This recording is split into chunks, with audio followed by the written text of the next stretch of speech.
السلام علیکم ورحمۃ اللہ وبرکاتہ۔ نحمدہ ونصلی علی رسولہ الکریم، اما بعد فاعوذ باللہ من الشیطان الرجیم، بسم اللہ الرحمن الرحیم۔ ولا تقتلوا انفسکم ان اللہ کان بکم رحیما۔ سامعین محترم، مریض کے لیے رخصت۔ ایسا مریض جو پانی استعمال نہیں کر سکتا یا پانی کا استعمال باعث ہلاکت بنتا ہے یا پھر سخت سردی ہے اور گرم پانی کا بھی انتظام نہیں ہے، اگر وہ پانی استعمال کرتا ہے تو ہلاکت جان کا خطرہ ہے، تو ایسا آدمی کیا کرے؟ تیمم کر لے۔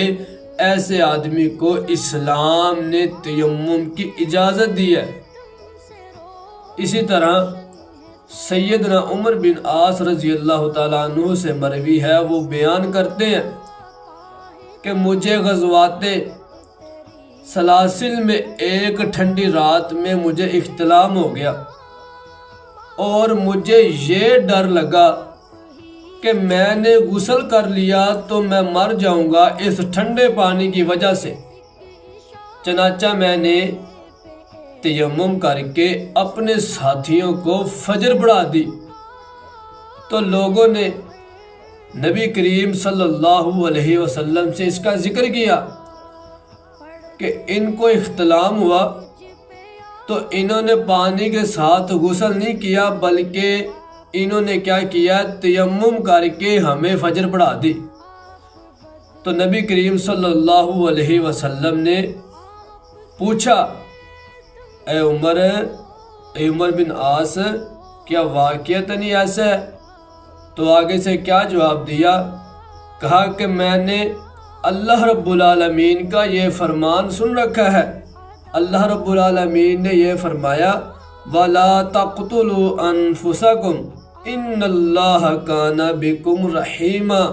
یہ سورۃ نساء ہے، آیت نمبر 29 ہے کہ اللہ رب العالمین فرماتے ہیں اپنے آپ پر ظلم نہ کرو، بے شک اللہ رب العالمین بہت مہربان ہے تمہارے ساتھ۔ یہ سن کر نبی کریم صلی اللہ علیہ وسلم ہنسے اور آپ نے کچھ نہیں کہا۔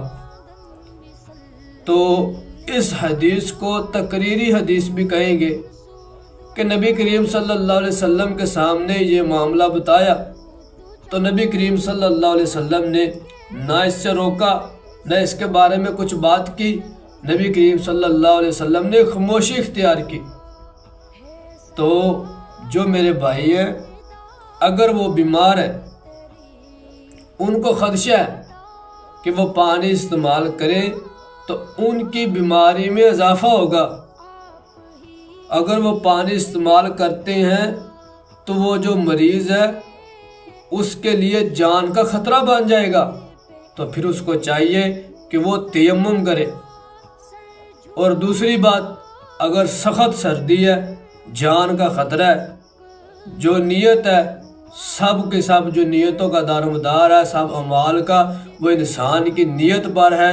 انسان کو معلوم ہے کہ اگر میں گرم پانی کر سکتا ہوں، میرے پاس سارا انتظامات ہیں، تو پھر میرے بھائیوں، پھر ان لوگوں کے لیے رخصت نہیں ہے۔ رخصت ان لوگوں کے لیے ہے جن کے پاس انتظامات نہیں ہے، جن کے پاس پانی گرم کرنے کی سہولت نہیں ہے۔ یہ صرف ان لوگوں کو کہا ہے، ان لوگوں کو نہیں کہا کہ آپ کو معلوم ہے کہ میرے پاس پانی گرم کرنے کے وسائل بھی ہیں تو پھر بھی میں تیمم کروں، میرے پاس پانی بھی ہے پھر بھی میں تیمم کروں۔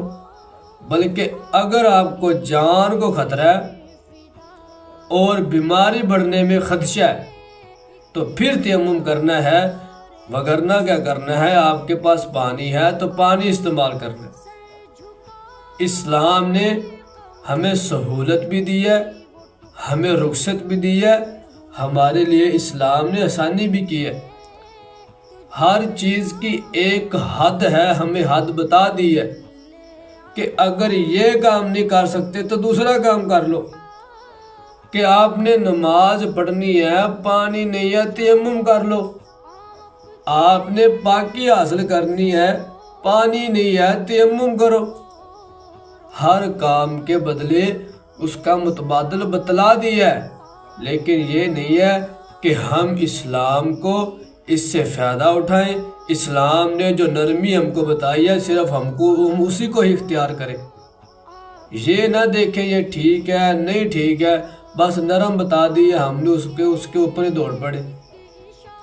اگر اسلام نے بتایا ہے کہ تیمم کرنا ہے تو یہ بھی بتا دیا کہ کہاں کہاں تیمم کرنا ہے، تو ہم سب کو یہ سوچنا چاہیے، یہ دیکھنا چاہیے کیا واقعتاً ہی میں تیمم کا حقدار ہوں؟ کیا واقعی میرے پاس پانی نہیں ہے؟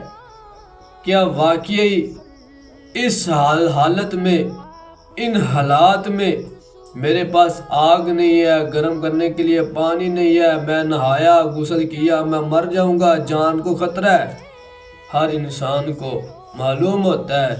تو میرے بھائیوں، سب کاموں کا جو انجام ہے اس کی نیت پر ہے، اگر نیت درست ہے تو سب کام درست ہے۔ سیدنا ابو ہریرہ رضی اللہ تعالیٰ عنہ فرماتے ہیں کہ سب سے پہلے جن 3 لوگوں کو جہنم میں ڈالا جائے گا، وہ میرے بھائیوں وہ کوئی مشرک نہیں ہوگا، وہ فرعون بھی نہیں ہوگا۔ سیدنا ابو ہریرہ فرماتے ہیں وہ کون لوگ ہوں گے؟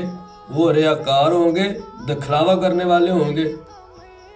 تو میرے بھائیوں دکھلاوا بھی نہیں کرنا اور نیت کو درست کرنا ہے کہ ہمیں پتہ ہے کہ مجھے کوئی نقصان نہیں ہونا اس نہانے سے، اور میں پھر بھی تیمم کر لوں، مجھے معلوم ہے میرے پاس پانی ہے، میں پھر بھی تیمم کر لوں۔ تو میرے بھائیوں جو ہمیں اسلام نے آسانی بتلائی ہیں، ہمیں رخصت دی ہے، تو ہمیں ان سے فائدہ غلط نہیں اٹھانا چاہیے۔ جو بتا دیا، جو کچھ سکھا دیا، ہم اس پر عمل کرنا ہمیں چاہیے۔ تو اللہ رب العالمین سے دعا ہے کہ جو کچھ بیان کیا صحیح معنوں میں، تو اس پر ہمیں سب کو عمل کرنے کی توفیق عطا فرمائے، اور اسلام اور دین میں جو رخصتیں ہیں جن پر ہم عمل کر سکتے ہیں، جن کے ہم حقدار ہیں عمل کرنے میں، ہمیں ان پر عمل کرنے کی توفیق عطا فرمائے۔ وما توفیقی الا باللہ۔